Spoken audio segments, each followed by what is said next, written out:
Muy buenas, en este vídeo os voy a enseñar cómo descargar cualquier PNG de manera muy rápida. Lo que vamos a hacer es ir a esta página web que se llama PNG-EC y para ello vamos a escribir aquí lo que queramos. Por ejemplo, voy a escribir YouTube. Una vez escribís lo que queráis, por aquí como veis hay un montón de PNGs. Según lo que escribís habrá más o menos, pero bueno, ya os digo que hay un montón. Y bueno, por ejemplo, voy a seleccionar este de aquí.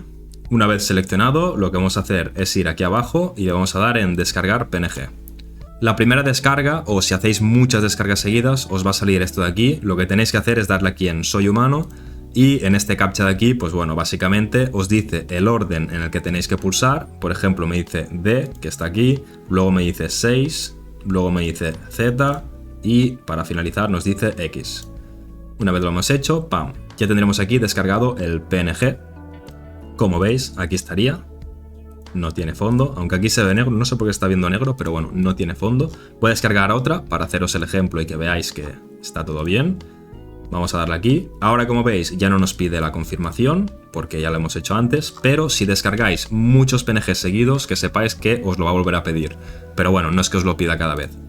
Y bueno, aquí como veis, tenemos otra vez otro PNG. Este de aquí os digo, no sé por qué ha salido negro, porque realmente, como veis, no tiene fondo. Pero bueno, esta página web va de maravilla para descargar cualquier PNG de manera muy rápida, porque os ahorráis un montón de tiempo. Como veis, aquí pongo risa y os salen un montón de PNGs relacionados con la palabra que pongáis. Así que nada, hasta aquí el vídeo, espero que os haya servido, que os ahorre mucho tiempo y nada, hasta el siguiente.